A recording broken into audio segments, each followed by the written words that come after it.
ನಮಸ್ಕಾರ ಆತ್ಮೀಯ ಕನ್ಯಾ ರಾಶಿಯ ಬಂಧುಗಳೇ, ಈ ಕ್ಷಣದಲ್ಲಿ ನೀವು ನೋಡುತ್ತಿರುವ ಈ ವಿಡಿಯೋ ಆಕಸ್ಮಿಕವಾಗಿ ನಿಮ್ಮ ಮುಂದೆ ಬಂದಿಲ್ಲ. ನಿಮ್ಮ ಜೀವನದ ಒಂದು ನಿರ್ಣಾಯಕ ಘಟ್ಟದಲ್ಲಿ ನಿಂತಿರುವ ನಿಮಗೆ ನಿಮ್ಮ ಇಷ್ಟ ದೇವರು ಅಥವಾ ನಿಮ್ಮ ಕುಲದೇವರು ಒಂದು ಸ್ಪಷ್ಟವಾದ ಸಂದೇಶವನ್ನು ನೀಡಲು ಬಯಸಿದ್ದಾರೆ. ಇನ್ನು ಕೇವಲ 45 ದಿನಗಳು, ಅಂದರೆ 2026 ಪ್ರಾರಂಭವಾಗುವ ಮೊದಲೇ ನಿಮ್ಮ ಜೀವನದಲ್ಲಿ ಇದೇ ಆಗುತ್ತದೆ. ಇಷ್ಟು ದಿನ ನೀವು ಅನುಭವಿಸಿದ ಮಾನಸಿಕ ಯಾತನೆ, ನಿರಂತರ ಪರಿಶ್ರಮಕ್ಕೆ ಸಿಗದ ಪ್ರತಿಫಲ ಮತ್ತು ನಿಮ್ಮದೇ ಲೆಕ್ಕಾಚಾರಗಳು ತಪ್ಪಿಹೋದ ನೋವಿಗೆ ಈಗ ಸರಿಯಾದ ಉತ್ತರ ಸಿಗುವ ಸಮಯ ಬಂದಿದೆ. ನಿಮ್ಮ ಜೀವನದ ದಿಕ್ಕು ಯಶಸ್ಸಿನತ್ತ ಸಾಗುತ್ತದೆಯೇ ಅಥವಾ ನಿಮ್ಮ ಅತಿಯಾದ ಯೋಚನೆಗಳಲ್ಲೇ ಮತ್ತೆ ಮುಳುಗುತ್ತದೆಯೇ? ಈ 45 ದಿನಗಳು ನಿಮ್ಮ ಭವಿಷ್ಯವನ್ನು ನಿರ್ಧರಿಸಲಿವೆ. ಈ ಸಮಯದಲ್ಲಿ ನಿಮಗೆ ಎದುರಾಗಲಿರುವ ದೊಡ್ಡ ಮಾನಸಿಕ ಸವಾಲು ಯಾವುದು, ಅದರಿಂದ ನೀವು ಪಾರಾಗುವುದು ಹೇಗೆ ಎಂದು ತಿಳಿಯಲು ಈ ವಿಡಿಯೋವನ್ನು ಸಂಪೂರ್ಣವಾಗಿ ನೋಡಿ. ಏಕೆಂದರೆ ಇದು ನಿಮಗಾಗಿ ನಿಮ್ಮ ಬುದ್ಧಿಶಕ್ತಿಗೆ ಬಂದಿರುವ ದೈವಿಕ ಸಂದೇಶ. ಹಾಗೆಯೇ ಓಂ ಬುಧ ದೇವಾಯ ನಮಃ ಎಂದು ಕಾಮೆಂಟ್ ಮಾಡಿ. ಮೊದಲಿಗೆ ಇಷ್ಟು ದಿನ ನಿಮ್ಮ ಕಷ್ಟಕ್ಕೆ ಕಾರಣವೇನು ಎಂದು ತಿಳಿಯೋಣ. ಕಳೆದ ಕೆಲವು ವರ್ಷಗಳಿಂದ, ವಿಶೇಷವಾಗಿ ಈ 2 ವರ್ಷದಲ್ಲಿ ನೀವು ಅನುಭವಿಸಿದ ಒತ್ತಡ ಅಷ್ಟಿಷ್ಟಲ್ಲ. ಎಲ್ಲರ ಜವಾಬ್ದಾರಿಯನ್ನು ನೀವೇ ಹೊತ್ತು, ಎಲ್ಲರಿಗೂ ಒಳ್ಳೆಯದನ್ನೇ ಬಯಸಿ, ನಿಮಗಾಗಿ ನೀವು ಬದುಕುವುದನ್ನೇ ಮರೆತು ಬಿಟ್ಟಿದ್ದೀರಿ. ನಿಮ್ಮ ಪ್ರಾಮಾಣಿಕತೆಗೆ, ನಿಮ್ಮ ಪರಿಪೂರ್ಣತೆಯ ಕೆಲಸಕ್ಕೆ ತಕ್ಕ ಮನ್ನಣೆ ಸಿಗಲಿಲ್ಲ. ಬದಲಾಗಿ ಇವರು ಅತಿಯಾಗಿ ಟೀಕಿಸುತ್ತಾರೆ. ಇವರಿಗೆ ಸಮಾಧಾನವೇ ಇಲ್ಲ ಎಂಬ ಅಪವಾದಗಳೇ ನಿಮಗೆ ಸಿಕ್ಕಿತು. ಆರ್ಥಿಕವಾಗಿ ನೀವು ಮಾಡಿದ ಲೆಕ್ಕಾಚಾರಗಳೆಲ್ಲ ತಲೆಕೆಳಗಾಗಿ, ಅನಿರೀಕ್ಷಿತ ಖರ್ಚುಗಳು ನಿಮ್ಮನ್ನು ಕಂಗೆಡಿಸಿದ್ದವು. ಅತಿಯಾದ ಯೋಚನೆ ಮತ್ತು ನಿದ್ರಾಹೀನತೆಯೇ ನಿಮ್ಮ ಸಂಗಾತಿಯಾಗಿತ್ತು. ಇದಕ್ಕೆಲ್ಲ ಕಾರಣ ನಿಮ್ಮ ಪ್ರಯತ್ನದಲ್ಲಿ ದೋಷವಲ್ಲ. ನಿಮ್ಮ ರಾಶ್ಯಾಧಿಪತಿ ಬುಧನ ಸ್ಥಿತಿ ಮತ್ತು ಶನಿ, ರಾಹುಕೇತುಗಳ ಪ್ರತಿಕೂಲ ಸಂಚಾರವು ನಿಮ್ಮ ಬುದ್ಧಿಶಕ್ತಿಗೆ ಮಂಕು ಕವಿದಂತೆ ಮಾಡಿತ್ತು. ಆದರೆ ಆ ಕಷ್ಟದ ದಿನಗಳು, ಆ ಮಾನಸಿಕ ಗೊಂದಲದ ಅಧ್ಯಾಯ ಈಗ ಮುಗಿಯುವ ಹಂತಕ್ಕೆ ಬಂದಿದೆ. ಹೌದು, ಈ ಸಮಯವನ್ನು ನಿಮ್ಮ ಜೀವನದ ಸ್ಪಷ್ಟತೆಯ ಯುಗ ಎಂದು ಬರೆದಿಟ್ಟುಕೊಳ್ಳಿ. ನಿಮ್ಮ ರಾಶ್ಯಾಧಿಪತಿ ಬುಧನು ಅತ್ಯಂತ ಬಲಿಷ್ಠನಾಗುತ್ತಿದ್ದಾನೆ ಮತ್ತು ಗುರುಬಲದ ಸಂಪೂರ್ಣ ಕೃಪೆಯಿಂದ ನಿಮ್ಮ ಪ್ರತಿಯೊಂದು ಲೆಕ್ಕಾಚಾರವೂ ಈಗ ಸರಿಯಾಗಲಿದೆ. ನಿಮ್ಮ ಜೀವನದ ಪ್ರತಿಯೊಂದು ಕ್ಷೇತ್ರವೂ ಹೇಗೆ ಅದ್ಭುತವಾಗಿ ಬದಲಾಗುತ್ತದೆ ಎಂದು ಈಗ ಒಂದೊಂದಾಗಿ ನೋಡೋಣ. ಕನ್ಯಾ ರಾಶಿಯವರೇ, ನಿಮ್ಮಷ್ಟು ಶ್ರಮ ಮತ್ತು ಬುದ್ಧಿವಂತಿಕೆಯಿಂದ ಕೆಲಸ ಮಾಡುವವರು ಇನ್ನೊಬ್ಬರಿಲ್ಲ. ಆದರೆ ಇಷ್ಟು ದಿನ ನಿಮ್ಮ ಕೆಲಸವನ್ನು ಯಾರೂ ಗುರುತಿಸಲಿಲ್ಲ. ನಿಮ್ಮ ಆಲೋಚನೆಗಳನ್ನು ಬೇರೆಯವರು ಕದ್ದು ಹೆಸರು ಪಡೆದರು. ಆದರೆ ಈಗ ನಿಮ್ಮ ವೃತ್ತಿ ಸ್ಥಾನ ಅತ್ಯಂತ ಬಲಗೊಳ್ಳುತ್ತಿದೆ. ನಿಮ್ಮ ಮೇಲಧಿಕಾರಿಗಳು ನಿಮ್ಮ ಬುದ್ಧಿವಂತಿಕೆಯನ್ನು, ನಿಮ್ಮ ವಿಶ್ಲೇಷಣಾ ಸಾಮರ್ಥ್ಯವನ್ನು ಗುರುತಿಸಲೇಬೇಕಾದ ಸಮಯವಿದು. ಅನಿರೀಕ್ಷಿತವಾಗಿ ಒಂದು ದೊಡ್ಡ ಪ್ರಾಜೆಕ್ಟ್ನ ಸಂಪೂರ್ಣ ಜವಾಬ್ದಾರಿ ನಿಮ್ಮ ಕೈಗೆ ಬರಲಿದೆ. ಇನ್ನು ಉದ್ಯೋಗ ಬದಲಾವಣೆ ಮಾಡಬೇಕೆಂದುಕೊಂಡವರಿಗೆ, ನಿಮ್ಮ ಅರ್ಹತೆಗೆ ತಕ್ಕಂತಹ, ನಿಮ್ಮ ಬುದ್ಧಿಶಕ್ತಿಗೆ ಸವಾಲು ಹಾಕುವಂತಹ ಅತ್ಯುತ್ತಮ ಅವಕಾಶ ನಿಮ್ಮನ್ನು ಹುಡುಕಿಕೊಂಡು ಬರಲಿದೆ. ಸಂಬಳ, ಹುದ್ದೆ ಮತ್ತು ಗೌರವ 3 ಒಟ್ಟಿಗೆ ಹೆಚ್ಚಾಗಲಿದೆ. ವಿದೇಶಕ್ಕೆ ಹೋಗಿ ಉನ್ನತ ವ್ಯಾಸಂಗ ಮಾಡುವ ಅಥವಾ ಅಲ್ಲಿಯೇ ಕೆಲಸ ಮಾಡುವ ನಿಮ್ಮ ಕನಸು ನನಸಾಗುವ ಸಮಯವಿದು. ಸರ್ಕಾರಿ ಪರೀಕ್ಷೆ ಬರೆದು ಸಣ್ಣ ಅಂಕಗಳಲ್ಲಿ ಅವಕಾಶ ಕಳೆದುಕೊಂಡಿದ್ದ ನಿಮಗೆ ಈ ಬಾರಿ ಯಶಸ್ಸು ಖಚಿತವಾಗಿದೆ. ನಿಮ್ಮ ಹೆಸರು ಪಟ್ಟಿಯಲ್ಲಿ ಬರುವುದು ನಿಶ್ಚಿತ. ಇದು ಅತ್ಯಂತ ಪ್ರಮುಖ ಬದಲಾವಣೆ. ನಿಮ್ಮ ಅತಿಯಾದ ಮೃದು ಸ್ವಭಾವದಿಂದಾಗಿ ನೀವು ಬೇರೆಯವರಿಗೆ ಸಹಾಯ ಮಾಡಲು ಹೋಗಿ ಕೊಟ್ಟ ಸಾಲ ವಾಪಸ್ ಬಾರದೆ ಮೋಸ ಹೋಗಿದ್ದೀರಿ. ನಿಮ್ಮ ಹಣಕಾಸಿನ ಯೋಜನೆಗಳೆಲ್ಲ ವಿಫಲವಾಗಿದ್ದವು. ಆದರೆ ಈಗ ಯಾರು ನಿಮ್ಮಿಂದ ಹಣ ಪಡೆದಿದ್ದರೋ ಅವರೇ ನಿಮಗೆ ವಾಪಸ್ ತಂದುಕೊಡುವ ಸಮಯ. ಕಾನೂನಿನ ಮೂಲಕವಾದರೂ ನಿಮ್ಮ ಹಣ ನಿಮ್ಮ ಕೈ ಸೇರುವುದು ಖಂಡಿತ. ಇಷ್ಟೇ ಅಲ್ಲ, ನೀವು ನಿರೀಕ್ಷೆಯೇ ಮಾಡದ ಮೂಲದಿಂದ, ಬಹುಶಃ ನೀವು ಬಹಳ ಹಿಂದೆ ಮಾಡಿದ ಸಣ್ಣ ಹೂಡಿಕೆ ಅಥವಾ ನಿಮ್ಮ ಬುದ್ಧಿವಂತಿಕೆಯಿಂದ ಮಾಡಿದ ಪಾರ್ಟ್ ಟೈಮ್ ಕೆಲಸದಿಂದ ದೊಡ್ಡ ಮೊತ್ತದ ಹಣದ ಹರಿವು ಬರಲಿದೆ. ನಿಮ್ಮ ಎಲ್ಲ ಸಾಲಗಳು ತೀರಿ 2026ರ ಒಳಗೆ ನೀವು ಸಾಲ ಮುಕ್ತರಾಗುವ ಸಮಯವಿದು. ಲಕ್ಷ್ಮೀ ದೇವಿಯು ನಿಮ್ಮ ಬುದ್ಧಿವಂತಿಕೆಗೆ ಮತ್ತು ಪ್ರಾಮಾಣಿಕತೆಗೆ ಒಲಿದು ನಿಮ್ಮ ಮನೆಯಲ್ಲಿ ಸ್ಥಿರವಾಗಿ ನೆಲೆಸುತ್ತಾಳೆ. ನಿಮ್ಮ ರಾಶಿಯ ಸ್ವಭಾವದಂತೆ ನೀವು ಎಲ್ಲವೂ ಪರಿಪೂರ್ಣವಾಗಿರಬೇಕು ಎಂದು ಬಯಸುತ್ತೀರಿ.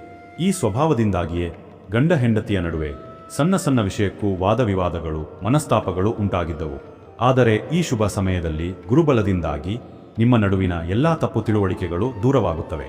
ನೀವು ನಿಮ್ಮ ಸಂಗಾತಿಯನ್ನು ಅರ್ಥಮಾಡಿಕೊಳ್ಳುತ್ತೀರಿ. ನಿಮ್ಮ ಸಂಗಾತಿಯು ನಿಮ್ಮ ಕಾಳಜಿಯನ್ನು ಅರ್ಥಮಾಡಿಕೊಳ್ಳುತ್ತಾರೆ. ಅನ್ಯೋನ್ಯತೆ ಹೆಚ್ಚಿ ಸಂಬಂಧವು ಮತ್ತೆ ಮಧುರವಾಗಲಿದೆ. ಇನ್ನು ಮದುವೆಯಾಗದ ಕನ್ಯಾ ರಾಶಿಯ ಯುವಕ ಯುವತಿಯರಿಗೆ ನಿಮ್ಮಂತೆಯೇ ಬುದ್ಧಿವಂತ, ಸುಸಂಸ್ಕೃತ ಮತ್ತು ನಿಮ್ಮನ್ನು ಅರ್ಥಮಾಡಿಕೊಳ್ಳುವಂತಹ ಅತ್ಯುತ್ತಮ ಸಂಬಂಧವೊಂದು ಕೂಡಿಬರಲಿದೆ. ನಿಮ್ಮ ಮದುವೆ ನಿಶ್ಚಯವಾಗುವ ಎಲ್ಲ ಸಂಭವವಿದೆ. ಸಂತಾನ ಭಾಗ್ಯಕ್ಕಾಗಿ ಎಷ್ಟೋ ವರ್ಷಗಳಿಂದ ಕಾಯುತ್ತಿದ್ದ ದಂಪತಿಗಳಿಗೆ ನಿಮ್ಮ ಮಾನಸಿಕ ನೋವಿಗೆ ಈಗ ಬೆಲೆ ಸಿಗಲಿದೆ. ಸಂತಾನ ಕಾರಕನಾದ ಗುರುವು ನಿಮ್ಮ ಪಂಚಮ ಸ್ಥಾನವನ್ನು ಬಲಪಡಿಸುತ್ತಿದ್ದಾನೆ. ವೈದ್ಯಕೀಯ ಚಿಕಿತ್ಸೆಗಳು ಫಲಕೊಟ್ಟು ನಿಮ್ಮ ಮನೆಯಲ್ಲಿ ತೊಟ್ಟಿಲು ತೂಗುವ ಶುಭ ಸುದ್ದಿ ನಿಮ್ಮ ಕಿವಿಗೆ ಬೀಳಲಿದೆ. ನಿಮ್ಮ ಮಕ್ಕಳ ಆರೋಗ್ಯ, ಅವರ ಹಠಮಾರಿ ಸ್ವಭಾವ ಅಥವಾ ಓದಿನಲ್ಲಿ ಗಮನ ಇಲ್ಲದಿರುವುದು ನಿಮಗೆ ದೊಡ್ಡ ಚಿಂತೆಯಾಗಿತ್ತು. ಆದರೆ ಇದೀಗ ನಿಮ್ಮ ಮಕ್ಕಳಲ್ಲಿ ಅದ್ಭುತವಾದ ಸಕಾರಾತ್ಮಕ ಬದಲಾವಣೆಯನ್ನು ಕಾಣುತ್ತೀರಿ. ಅವರೇ ಜವಾಬ್ದಾರಿಯಿಂದ ಓದಲು ಪ್ರಾರಂಭಿಸುತ್ತಾರೆ. ಉನ್ನತ ಶಿಕ್ಷಣಕ್ಕಾಗಿ ಉತ್ತಮ ಕಾಲೇಜಿನಲ್ಲಿ ಸೀಟು ಸಿಗಲಿದೆ. ಅವರ ನಡವಳಿಕೆ, ಶಿಸ್ತು ಕಂಡು ನಿಮಗೆ ಆಶ್ಚರ್ಯವಾಗುತ್ತದೆ. ನಿಮ್ಮ ಚಿಂತೆ ಸಂಪೂರ್ಣವಾಗಿ ದೂರವಾಗಲಿದೆ. ಇಷ್ಟೆಲ್ಲ ಅದ್ಭುತ ಯಶಸ್ಸು, ಹಣ, ಗೌರವ, ಸಂಬಂಧಗಳು ಎಲ್ಲವೂ ನಿಮ್ಮದಾಗಲಿದೆ. ಆದರೆ ನಿಮ್ಮ ಮುಂದೆ ಒಂದು ಅತ್ಯಂತ ಕಠಿಣವಾದ ಸವಾಲು ಕೂಡ ಎದುರಾಗುತ್ತದೆ. ಈ ಸವಾಲನ್ನು ನೀವು ಗೆಲ್ಲಲೇಬೇಕು. ಆ ಸವಾಲು ನಿಮ್ಮ ಶತ್ರುಗಳಿಂದ ಬರುವುದಿಲ್ಲ. ಆ ಸವಾಲೇ ನಿಮ್ಮ ಅತಿಯಾದ ಯೋಚನೆ ಮತ್ತು ನಿಮ್ಮ ಟೀಕಿಸುವ ಸ್ವಭಾವ. ಹೌದು ಕನ್ಯಾ ರಾಶಿಯವರೇ, ನಿಮ್ಮ ರಾಶ್ಯಾಧಿಪತಿ ಬುಧ ನಿಮಗೆ ತೀಕ್ಷ್ಣ ಬುದ್ಧಿ ಕೊಟ್ಟಿದ್ದಾನೆ. ಆದರೆ ಯಶಸ್ಸು ಬಂದಾಗ, ಹಣ ಕೈಗೆ ಬಂದಾಗ, ಎಲ್ಲವೂ ಸರಿಯಾಗುತ್ತಿರುವಾಗ ನಿಮ್ಮ ಮನಸ್ಸು ಇದು ನಿಜವಾಗಿಯೂ ನಡೆಯುತ್ತಿದೆ, ಏನಾದರೂ ತಪ್ಪಾದರೆ ಹೇಗೆ, ಇನ್ನೂ ಇದಕ್ಕಿಂತ ಚೆನ್ನಾಗಿ ಮಾಡಬಹುದಿತ್ತೇನೋ ಎಂದು ಅತಿಯಾಗಿ ವಿಶ್ಲೇಷಿಸಲು ಪ್ರಾರಂಭಿಸುತ್ತದೆ. ಈ ಸಮಯದಲ್ಲಿ ನಿಮ್ಮ ಆತುರದ ವಿಮರ್ಶೆಯಿಂದ ಅಥವಾ ನಿಮ್ಮ ಪರಿಪೂರ್ಣತೆಯ ಹುಡುಕಾಟದಲ್ಲಿ ನಿಮ್ಮ ಆಪ್ತರನ್ನೇ, ವಿಶೇಷವಾಗಿ ನಿಮ್ಮ ಜೀವನ ಸಂಗಾತಿಯನ್ನೇ ನೀವು ಮಾತಿನಿಂದ ನೋಯಿಸಬಹುದು. ಈ ಒಂದು ದೊಡ್ಡ ತಪ್ಪಿನಿಂದ ನಿಮ್ಮ ಕೈಗೆ ಬಂದ ಭಾಗ್ಯವನ್ನು ನೀವೇ ಅನುಭವಿಸಲಾಗದ ಸ್ಥಿತಿ ತಂದುಕೊಳ್ಳುವ ಅಪಾಯವಿದೆ. ಯಶಸ್ಸನ್ನು ಪಡೆಯುವುದಕ್ಕಿಂತ ಅದನ್ನು ಅನುಭವಿಸಿ ಉಳಿಸಿಕೊಳ್ಳುವುದು ಮುಖ್ಯ. ಈ ಅತಿಯಾದ ಯೋಚನೆ ಮತ್ತು ವಿಮರ್ಶೆಯೇ ನೀವು ಎದುರಿಸುವ ಅತಿದೊಡ್ಡ ಸಮಸ್ಯೆ. ಹಾಗಾದರೆ ಈ ದೊಡ್ಡ ಸಮಸ್ಯೆಯಿಂದ ಪಾರಾಗುವುದು ಹೇಗೆ? ಈ ಯಶಸ್ಸನ್ನು ಶಾಶ್ವತವಾಗಿ ಉಳಿಸಿಕೊಳ್ಳುವುದು ಹೇಗೆ? ಪರಿಹಾರ ತುಂಬಾ ಸರಳವಾಗಿದೆ. ಇದನ್ನು ಶ್ರದ್ಧೆಯಿಂದ ಪಾಲಿಸಿ. ಮೊದಲನೆಯದಾಗಿ, ವರ್ತಮಾನದಲ್ಲಿ ಬದುಕಿ ನಡೆದ ಘಟನೆಯನ್ನು ವಿಶ್ಲೇಷಿಸುವುದನ್ನು, ನಡೆಯದ ಘಟನೆಯ ಬಗ್ಗೆ ಚಿಂತಿಸುವುದನ್ನು ನಿಲ್ಲಿಸಿ. ನಿಮ್ಮ ಕೈಯಲ್ಲಿರುವ ಯಶಸ್ಸನ್ನು ಆ ಕ್ಷಣದಲ್ಲಿ ಆನಂದಿಸಿ. ಎರಡನೆಯದಾಗಿ, ನಿಮ್ಮ ರಾಶ್ಯಾಧಿಪತಿಯನ್ನು ಶಾಂತಗೊಳಿಸಿ. ಪ್ರತಿ ಬುಧವಾರ ಹತ್ತಿರದ ಶ್ರೀ ವಿಷ್ಣುವಿನ ಅಥವಾ ಶ್ರೀಕೃಷ್ಣನ ದೇವಸ್ಥಾನಕ್ಕೆ ಹೋಗಿ ಒಂದು ತುಳಸಿ ಮಾಲೆಯನ್ನು ಸಮರ್ಪಿಸಿ, ಅಥವಾ ಹಸುವಿಗೆ ಹಸಿರು ಹುಲ್ಲು ಅಥವಾ ಪಾಲಕ್ ಸೊಪ್ಪನ್ನು ತಿನ್ನಿಸಿ. ಇದು ನಿಮ್ಮ ಮನಸ್ಸಿನ ಚಂಚಲತೆಯನ್ನು ಕಡಿಮೆ ಮಾಡಿ ಸ್ಪಷ್ಟತೆಯನ್ನು ನೀಡುತ್ತದೆ. ಮೂರನೆಯದಾಗಿ, ಕೃತಜ್ಞತೆಯನ್ನು ಸಲ್ಲಿಸಿ. ಟೀಕಿಸುವ ಬದಲು ನಿಮಗೆ ಸಿಕ್ಕಿದ್ದಕ್ಕೆ ಕೃತಜ್ಞತೆ ಸಲ್ಲಿಸಿ.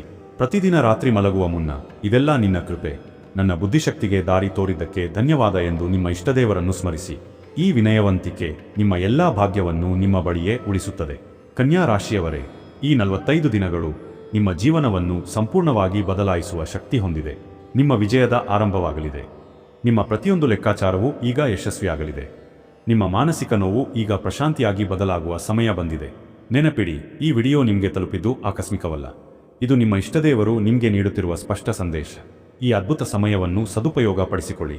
ನಿಮ್ಮ ನಂಬಿಕೆಯ ಸಂಕೇತವಾಗಿ ನಿಮ್ಮ ಜೀವನ ಬದಲಾಗಬೇಕು ಎನ್ನುವ ಸಂಕಲ್ಪದೊಂದಿಗೆ ತಪ್ಪದೇ ನಿಮ್ಮ ಕುಲದೇವರ ಅಥವಾ ನಿಮ್ಮ ಇಷ್ಟದೇವರ ಹೆಸರನ್ನು ಕಾಮೆಂಟ್ ಮಾಡಿ.